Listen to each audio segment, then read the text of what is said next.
The Prince and the Old World Disruptor. You can't just drag the Prince of Arion through the halls of the Grand Intergalactic Council like that. Ambassador Zenith hissed, his 6 spindly arms gesticulating wildly as he scurried alongside the human diplomat. "Watch me," Lyra Vance replied, not breaking stride, as she maintained her grip on the collar of one of the most powerful beings in the known galaxy, Prince Kellen of Arion, protector of the Upper Zodiac, and heir apparent to the ancient dynasty. He was currently being unceremoniously hauled across polished crystal floors like a disobedient house pet. This is unprecedented. This is diplomatic suicide. Kellen's exoskeleton was clicking rapidly, a sign of extreme distress in Arthrosians. "No, this is what we call cutting through the bullshit," Lyra replied, yanking Kellen forward when he tried to dig in his heels. 10,000 years of galactic civilization, and you all still can't figure out how to run a meeting efficiently. Kellen, whose name was technically unpronounceable to human vocal cords and attributed to a series of light signals, subsonic rumbles, and subtle skin tone shifts, made a sound like a garbage disposal trying to process a flying saucer. Lyra interpreted this as disapproval and ignored it. Behind them trailed a procession of increasingly panicked alien dignitaries, security personnel who were completely unsure of protocol for the situation, and several hollow drones, capturing every moment for the billions of beings watching across the galaxy. The footage would later be set to music, remixed, and become the most viewed piece of media in galactic history. But Lyra Vance wasn't thinking about her threatening viral fame. She was thinking about the 23-hour council session that had just concluded without a single decision being made, the imminent environmental collapse of 15 inhabited planets, and the headache forming behind her right eye. 4 weeks, she shouted over her shoulder at the trailing diplomat corps. 4 weeks of preliminary discussions and procedural considerations, while actual planets are literally dying. And what was today? A special session to determine whether we should form a committee to evaluate the possibility of creating a task force to assess the viability and maybe doing something.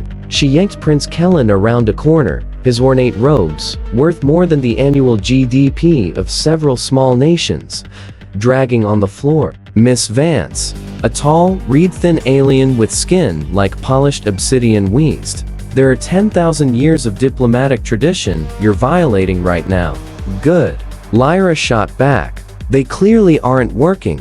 The whole mess had started 4 standard weeks earlier, when Lyra had arrived on Nexus Alpha, the artificial planetoid that served as the seat of the Grand Intergalactic Council. She'd been sent as Earth's representative after the previous ambassador had suffered a nervous breakdown during a 5-day debate on the proper protocol for addressing a newly evolved sentient fungal colony that had developed along the Council's waste disposal system. Lyra had been selected primarily because of her reputation for getting things done in impossible situations. She'd negotiated peace between 3 warring nations on Earth, while suffering from food poisoning. She drafted an entire continental trade agreement during a power outage using only a solar-powered calculator and a stub of pencil. When a visiting alien dignitary had accidentally taken an entire chocolate cake and went into anaphylactic shock, she'd saved their life with an improvised medical procedure involving a drinking straw and a bottle of antacids. The Grand Intergalactic Council, however, was proving to be her greatest challenge yet. On her first day, she'd sat through a 6-hour welcome ceremony where each of the 347 council representatives gave a formal greeting in their native language, followed by the traditional gift exchange, which required her to accept and properly acknowledge objects ranging from sentient poetry crystals to what appeared to be a jar of pickled organs. By day 3, she realized that every proposal, no matter how urgent or trivial, was first treated to a reflection period of no less than 7 standard days, followed by a preliminary considering phase that could last months. By the end of week 1, she'd started bringing stimulants to the sessions, grinding her teeth as representatives debated whether the temperature of the chamber should be adjusted by 0.5 to accommodate the comfort needs of the methane-breathing delegates from Ryle 9. And now, After 4 full weeks of watching planets literally begin to die, while the council debated whether they should consider thinking about possibly doing something, Lyra Vance had snapped. "Where exactly are you taking me?"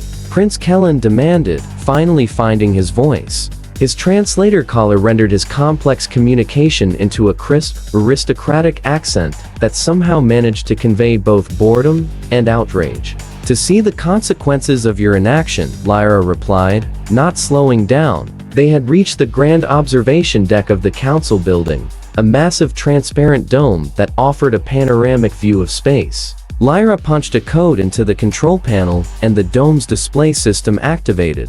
"Council Override Protocol Emergency Observational Status," she announced clearly. The system recognized her diplomatic credentials and responded immediately. The dome darkened slightly and then filled with the high-definition, real-time feed from the Cygnus sector. The gathered crowd, which had now swelled to include curious senators from at least 50 different species, fell silent. On display was the planet Xylos, once a vibrant blue-green world.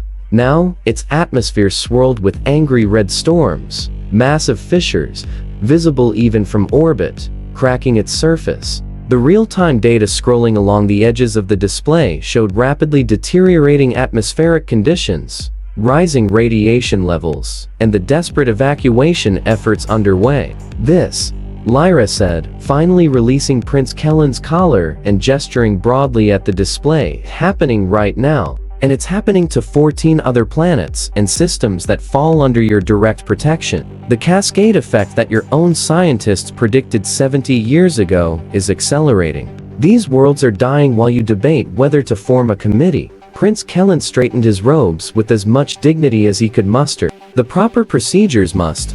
"Oh, shut up about procedures," Lyra interrupted, causing several dignitaries to gasp.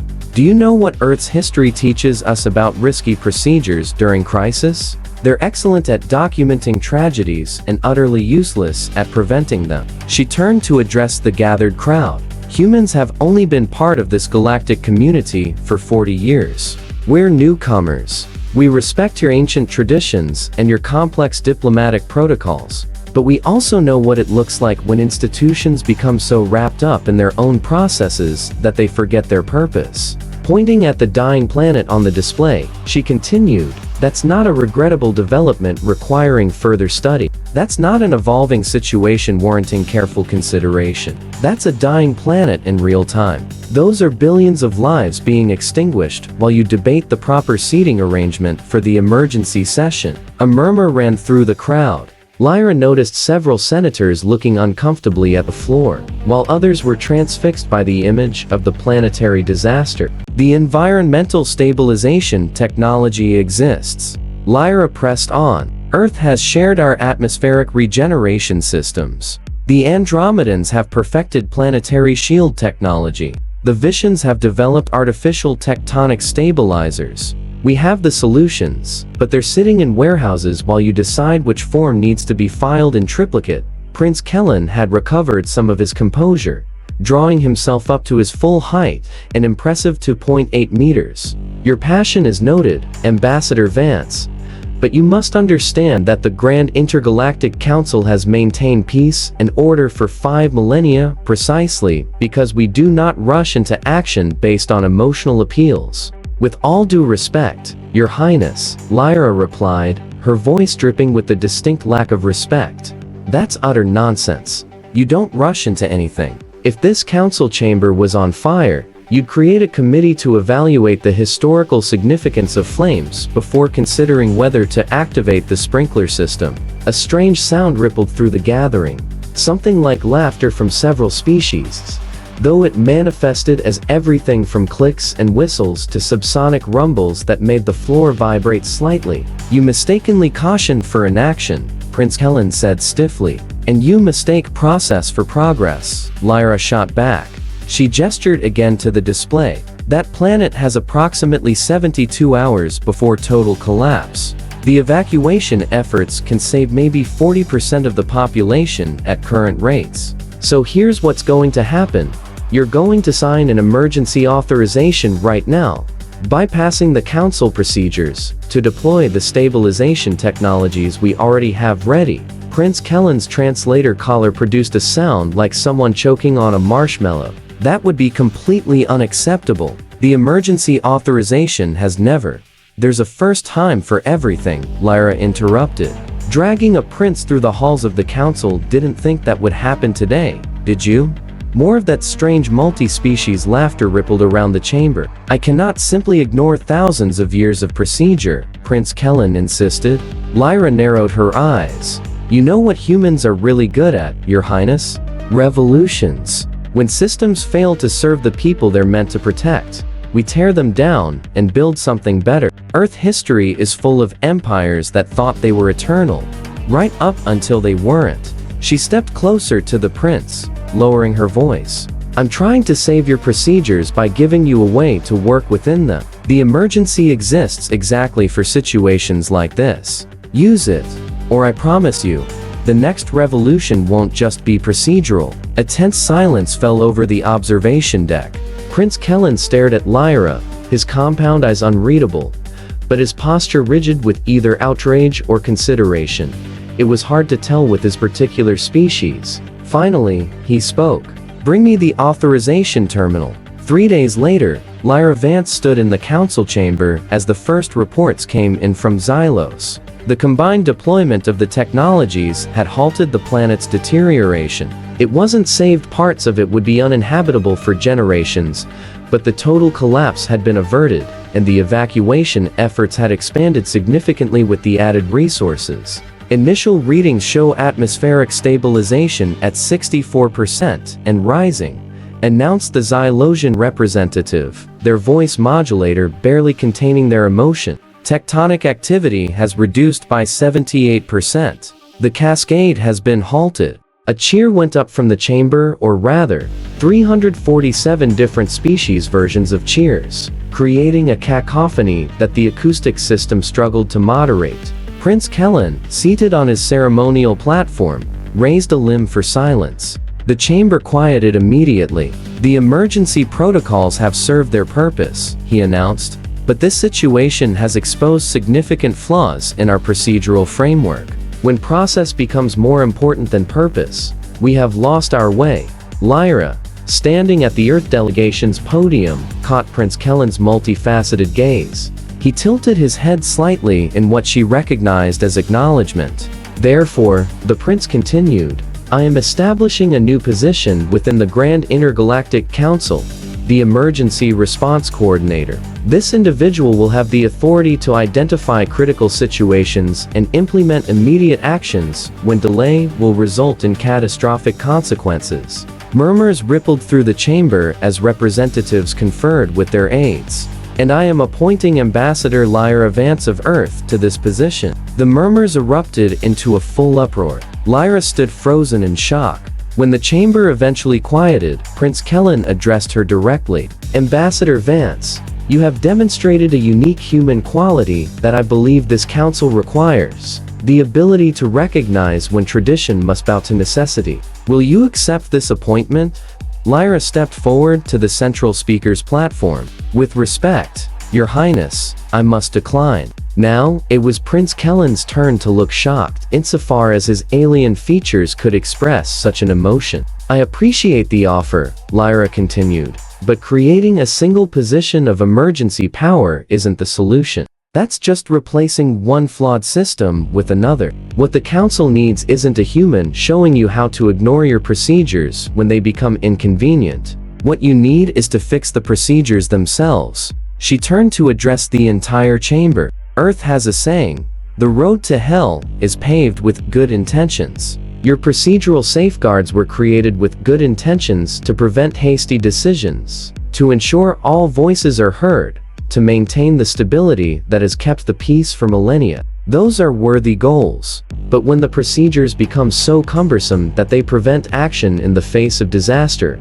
they've failed at their primary purpose, to serve and protect the people of this galaxy. Lyra gestured to the holographic display, stabilizing Xylos. What we need isn't a position that can bypass procedures. We need procedures that work in the first place. I propose a comprehensive reform of the Council's emergency response protocols, developed collaboratively with representatives from all member worlds, with a focus on maintaining the core values while enabling timely action. Prince Kellen was silent for a long moment, surprisingly. Then he made a sound that the translator didn't immediately process, a sound that Lyra realized after a moment was laughter. "This," he said finally, "and why humans continue to surprise us. Most species, when offered unprecedented power, grab it with all available appendages. Yet you refuse it in favor of systemic reform that will distribute that power more widely." He tilted his massive head. "Perhaps there is something to this democracy concept your species is so fond of." "Democracy is messy," Lyra admitted, "but it has one advantage over imperial systems. It adapts. When it's working properly, it evolves to meet new challenges." "Very well," Prince Kellen declared. "A reform commission shall be established immediately. And I do mean immediately, not after the customary 17 preliminary hearings. Ambassador Vance, you will co-chair this commission with, let me see." He scanned the chamber. Senator Viridian of the Unified Quantum Consciousness, known for their efficiency in decision-making. A floating collection of iridescent particles near the chamber ceiling pulls briefly in acknowledgement. "The commission will have 30 standard days to propose reforms," the prince continued. "And to ensure proper motivation." He paused, his compound eyes fixing on Lyra in what she could have sworn was a mischievous expression. "If no proposal is presented within that time frame, Ambassador Vance is hereby authorized to drag me through the council halls again." The chamber erupted in the galaxy's equivalent of laughter. The Reform Commission began work immediately, setting up in a converted conference room that Lyra promptly renamed the War Room. Walls were covered with diagrams, procedural flowcharts, and historical case studies of the Council's responses to previous crises. "The issue isn't the underlying values of the procedures," Lyra explained to Senator Viridian during their first session. "It's that the procedures have become ends unto themselves, rather than means to an end." The sentient cloud pulsed in agreement, particles rearranging to form a rough approximation of the flowchart on the wall. "Efficiency without sacrifice of deliberation is the goal," came the translated response, appearing as text on Lyra's neural interface. Over the following weeks, representatives from across the galaxy rotated through the war room, contributing perspectives and raising concerns. The Thaxian hive mind worried about preserving harmony. The quantum possibilities collective fretted about the butterfly effects of expedited decisions. The representative from the Silicon Consciousness argued that organic beings were inherently too emotional for crisis management. Lyra listened to them all, incorporating their concerns while gently but firmly steering the conversation away from the procedural quagmire that had paralyzed the council for so long. "Look," she said during a particularly contentious session with the Elder Council of Rigid Traditionalists, a species whose name literally translated to those who prefer things as they were. "We're not throwing out 5,000 years of tradition. We're evolving it. The same way your own species evolved those impressive defensive spines when predators threatened your ancestors. Our spines took 12 million years to evolve," the Elder huffed. "And that worked great for your planet," Lyra replied smoothly. "But Xylos didn't have 12 million years. It barely had 72 hours. As the deadline neared, Lyra found herself working around the clock, fueled by the council cafeteria's approximation of coffee, which tasted more like liquefied mushrooms with a hint of battery acid and sheer determination. The night before their proposal was due, she stood alone in the war room, staring at the final draft displayed on the holographic projector. Senator Viridian had apparently gone to rest, the cloud particles needing to realign after days of intense concentration. "You worked too hard, Ambassador," came a voice from the doorway. Lyra turned to find Prince Kellen himself standing there, without his usual entourage of advisors and security. "Your Highness," she said, "too tired to be properly surprised. Sneaking up on us before the big presentation? Something like that." Prince Kellen moved into the room with unexpected grace for a being of his size and biological complexity. "I wanted to see this reformer of galaxies in her natural habitat." Lyra snorted. My natural habitat involves significantly more trees and a lot less political backstabbing. And yet you navigate our waters as if born to them. Prince Kellen studied the holographic display. Will your reforms work? They're not my reforms, Lyra corrected. They're ours. All 347 member species contributed. And yes, I think they will work. They maintain the Council's commitment to deliberation and consensus, while creating a tiered response system for emergencies based on objective threat assessment rather than procedural inertia. Prince Kellen was quiet for a moment. You know, in 5,000 years, the Council procedures have been significantly revised only 7 times. 8th time's the charm. Lyra replied with a tired smile. What I find most intriguing about humans, Prince Kellen said, still studying the hologram, is not your adaptability or your ingenuity, though those are impressive. It's your impatience. Lyra raised an eyebrow. Most species don't consider that a compliment. Most species don't understand its value, Prince Kellen countered. The rest of the galaxy measures time in millennia. You measure it in heartbeats. It makes you disruptive, but perhaps that disruption is what we need. He turned his massive head to look directly at her. Your home world has a concept I find fascinating.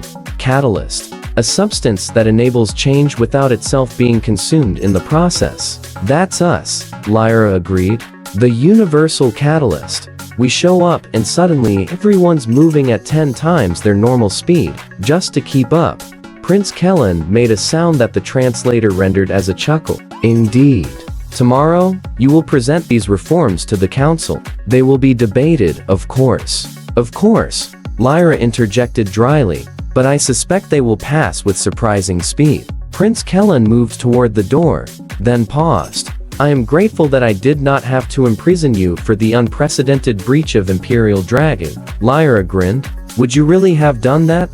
Prince Kellen's compound eyes glittered. No, but don't tell anyone. It would ruin my fearsome reputation. With that, he departed, leaving Lyra alone with her holographic reforms and the distinct feeling that she just experienced something few in the galaxy ever had, an Imperial joke. The presentation the next day went exactly as Prince Kellen had predicted. The reforms were discussed vigorously, but respectfully. Several conservative factions raised concerns about the expedited emergency protocols, but these were countered by footage from the barely stabilized Xylos and 14 other worlds now receiving emergency assistance. When the final vote came, the reforms passed with an overwhelming majority. Lyra stood at the central platform, Senator Viridian floating beside her, as Prince Kellen officially signed the new protocols into galactic law. The Council recognizes that evolution is not merely a biological process, but an institutional necessity, Prince Kellen declared, his words being simultaneously translated into over 3,000 languages across the galaxy. These reforms honor our traditions while ensuring they serve their ultimate purpose, the protection and prosperity of all sentient life. The ceremony concluded with the traditional council adjournment ritual, which Lyra had learned involved each representative touching a ceremonial crystal in the center of the chamber. Given that some species had delicate physical appendages and others could only touch objects through specialized protective gear, this took nearly 2 hours. As the chamber finally began to empty, Lyra found herself approached by a group of younger representatives from various worlds. Ambassador Vance began a reptilian delegate whose scales shifted through rainbow hues as they spoke. We wanted to express our admiration for your direct approach. What Representative Zealous means, added a levitating orb of gelatinous material, that you've inspired us to form an informal coalition. We're calling ourselves the Catalysts, in honor of your Earth concept. Lyra looked at the diverse group, young by their respective species standards, but representing civilizations far older than humanity's entire existence. What does this coalition do? She asked. We push, replied a crystalline being whose voice resonated like wind chimes. When the council begins to calcify, we push. When procedures become barriers instead of frameworks, we push. We remember Xylos, and we push. Lyra felt an unexpected surge of emotion. This, she realized, was how change happened. Not just through dramatic moments of dragging princes through halls, but through inspiring others to push in their own ways. Well, she said, finding her voice. Push wisely, and when necessary, push hard. 6 months later, Lyra stood on the deck watching a very different observation view of Xylos. The planet was still scarred, but the angry red storms had subsided. Green had returned to portions of the surface. The evacuation had ended, and reconstruction had begun. But more importantly, when a similar crisis had emerged in the Vega sector 2 months earlier, the Council's new emergency protocols had kicked in immediately. Response teams had deployed within hours, not weeks. The planet had been stabilized with minimal damage, and no loss of life. Admiring your handiwork? Came a familiar voice. Lyra turned to see the familiar Prince Kellen approach, his ceremonial robes replaced by what passed for casual attire among his species, which still looked like it belonged in a museum of fine art. Admiring our handiwork, she corrected. It took all of us, but it took one human to drag us there, Prince Kellen noted. Sometimes literally, Lyra smiled. It's become quite the cultural phenomenon, I hear. There are memes, indeed. My favorite depicts me with what your species calls cartoon eyes, spiraling in confusion as you pull me along. My dignity may never recover. A small price to pay for saving billions of lives. Prince Kellen made a gesture of solemn agreement. The Galactic Historical Archives have officially named it the Walsh Protocol. The what now? Lyra blinked in surprise. Not the reforms themselves, those are properly attributed to the entire council, but the concept of direct intervention when systems fail has been codified as the Walsh Protocol. It will be taught to diplomat cadets for generations to come. Lyra wasn't quite sure how to feel about that. I hope they emphasize that dragging princes should be a last resort. Oh, absolutely. The official wording notes specifically that imperial dragging should occur only in cases of catastrophic procedural paralysis. Prince Kellen's compound eyes seemed to twinkle. Though I've installed smoother flooring in the council halls, just in case. Lyra laughed, then turned serious as she looked back at the recovering planet. Will it last? After I'm gone? After you're gone? Will the reforms hold? Or will the council slowly drift back into procedural quicksand? Prince Kellen was quiet for a long moment. All systems entropy over time. It is the nature of the universe. But you've done something more important than improving reforms. What's that? You've reminded us why we created the council in the first place. Not to preserve tradition for tradition's sake, but to serve life in all its forms, across the galaxy. Prince Kellen gestured to the viewport where Xylos slowly rotated. And you've created your catalysts, who I suspect will be dragging my successors through the halls for many generations to come. Lyra smiled at that. Good. Every prince needs a good dragging now and then. Keeps you grounded, indeed. Prince Kellen turned to leave, then paused. The council has approved your request to leave, by the way. Your ship Earth departs tomorrow. Thank you. It's been an interesting diplomatic posting, Ambassador Vance. Prince Kellen said formally. The galaxy will be watching Earth with great interest in the coming centuries. Your species moves quickly, thinks quickly, acts quickly. You disturb the careful balance we've maintained for millennia. Lyra raised an eyebrow. Is that a warning? No, Prince Kellen replied. It is gratitude. Balance without adaptation is just stagnation. Dressed in fancy robes. He made a gesture that in his culture signified profound respect. Safe journey home, Catalyst. As he departed, Lyra turned back to the viewport, watching the stars beyond Xylos. Somewhere out there was Earth, still new to this vast galactic community, still finding its way among civilizations older than humanity's recorded history.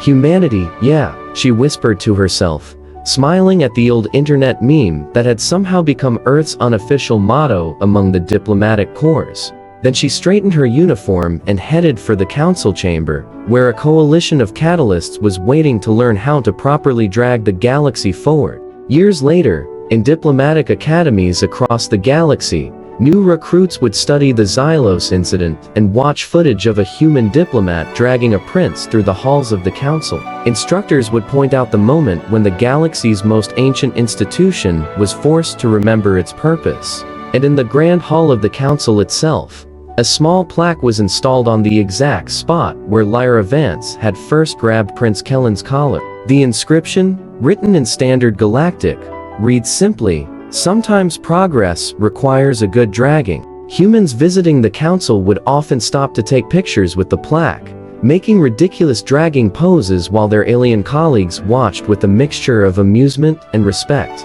And occasionally, when the council proceedings would begin to drift into procedural quicksand, a representative would silently stand and walk to that plaque, placing a hand or tentacle or sensory appendage upon it. The chamber would immediately fall silent, a reminder, and then, inevitably, they would get back to the business of serving life, rather than tradition. After all, no one wanted to be dragged next.